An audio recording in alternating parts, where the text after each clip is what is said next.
Audio Cábala by Inca Tuaria. Nos compartimos estudiando juntos. Ahora sucede lo increíble. Veamos la reacción de los habitantes de Nínive.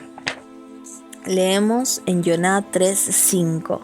La gente de Nínive creyó en Dios y pregonaron ayuno y se vistieron de saco desde el más grande al más pequeño. Nínive era habitada por gentiles malvados. De repente un anciano se presenta y anuncia que la ciudad será destruida en 40 días. La lógica indica que debieron haber hecho caso omiso a su predicción, no solo por el absurdo de la escena, sino por lo improbable que sucediera. Sin embargo, toda la población de Nínive creyó inmediatamente en sus palabras. Ahora todos intentaban hacer teyubá, ayunando, vistiendo arpillera. El mismo rey bajó de su trono, se retiró los atuendos reales y la corona para tomar parte en el luto que la gente llevaba a cabo. Es interesante mencionar que la mayoría de los comentaristas se extienden en explicar la gran teyubá que hicieron los habitantes de Nínive.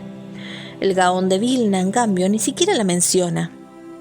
Esto se debe a que el Gaón de Vilna define la historia de Yoná más bien como una alusión a la misión del alma en este mundo. Por ello, en su opinión, lo que haya sucedido en Nínive carece de importancia, ya que solo representa el ejemplo de reparación de Yoná cumpliendo su misión llamada Nínive, de manera que para cada uno de nosotros su misión puede tener otro nombre, otro propósito y otro lugar.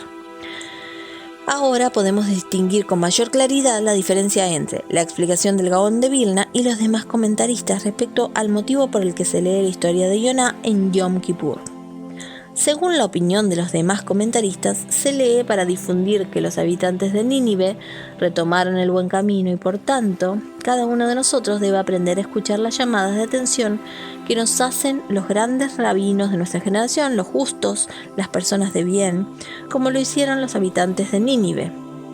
En cambio, la opinión del Gaón de Vilna es que se lee para propagar la teyubá de Yoná, al conseguir llevar a cabo con éxito su misión, independientemente del resultado, como dice la Mishnah en Pirkei Avot. No tienes la obligación de terminar la tarea, pero tampoco tienes el derecho a renunciar a ella. Esto nos enseña un concepto muy importante. La misión de cada uno es lo que importa. Lo que suceda después de ello, si se consiguió o no lo esperado, al final no es relevante. Del mismo modo en que el Gaón se preocupa por explicar solo la misión de Yoná, haciendo caso omiso de su efecto en los habitantes de Nínive. Es interesante hacer notar la gran similitud que existe entre la historia de Yoná y la de Noaj: barcos, escape, destrucción, etc.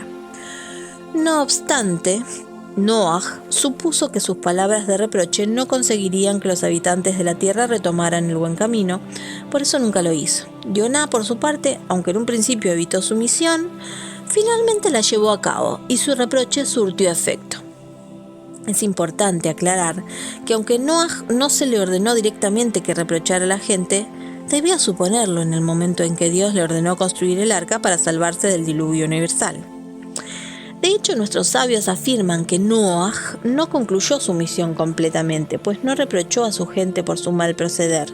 Sin embargo, Moshe Rabenu, por otro lado, siempre reprochaba y luchaba por la reparación de los transgresores, hablándoles sin descanso, y también no paró de implorar incondicionalmente a Dios por la salvación de su pueblo. Por eso, nuestros sabios de la Cábala concluyeron que Moshe fue la reencarnación de Noaj, reparando en su examen extraordinario su misión fallida.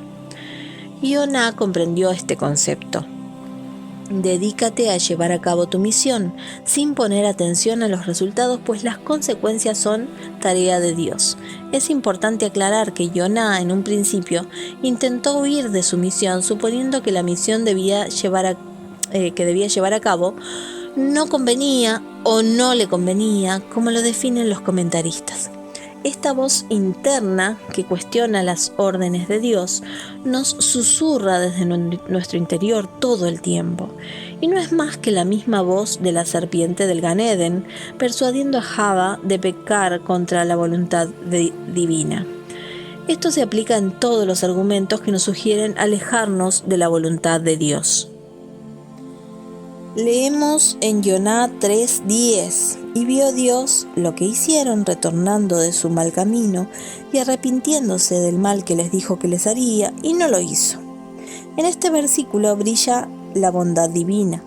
Vemos que la persona que falló y pecó, al momento de arrepentirse y cambiar su conducta, es perdonado por todo lo hecho, rompiendo en 1000 pedazos el decreto malo, con una sola condición: que no sea un arrepentimiento de palabras, sino con hechos, ya que las palabras son fáciles de pronunciar y se las lleva el viento.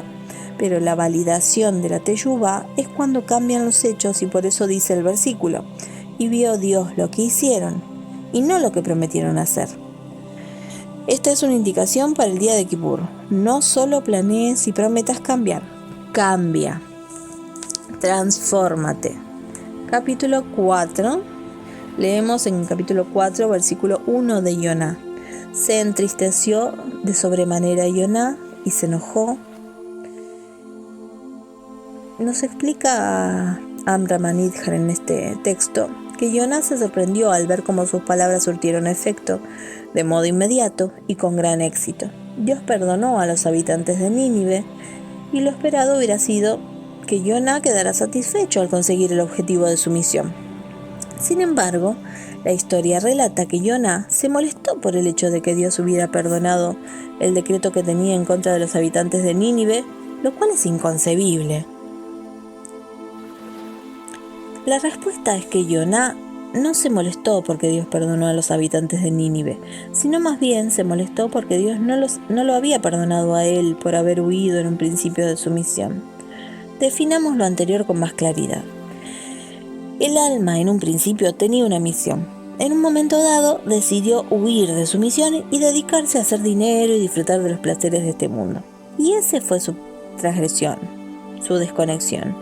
Y aunque tuvo la intención de retornar en Teyubá antes de morir y así enmendarlo todo, no fue perdonada. Por otro lado, la Teyubá de los habitantes de Nínive fue aceptada de inmediato, y eso fue lo que molestó a Joná, o en nuestro caso, al alma. No obstante, Dios procedió así por un simple motivo.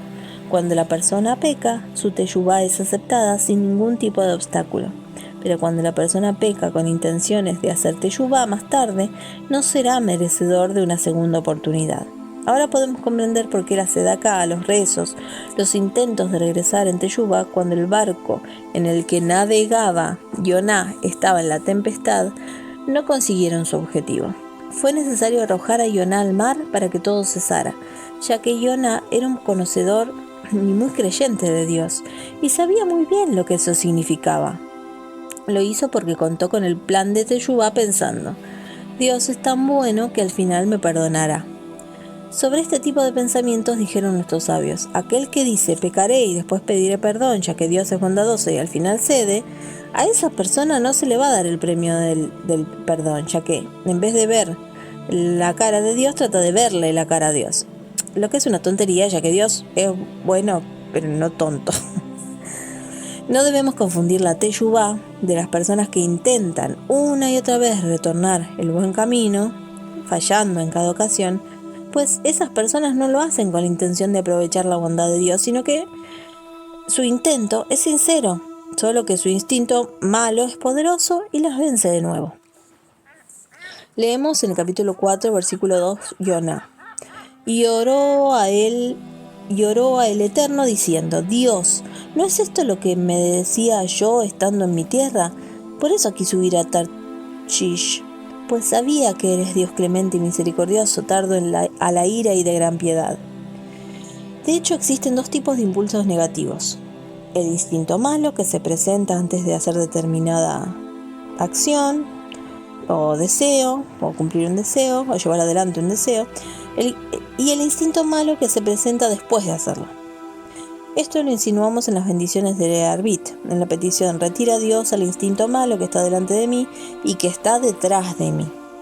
Joná fue acosado por el instinto malo antes de comenzar la misión que Dios le ordenó. El impulso del mal le indicaba huir, y así lo hizo. Posteriormente, al recibir una segunda oportunidad, en esta ocasión no sintió ningún impulso que le impidiera cumplir con su misión.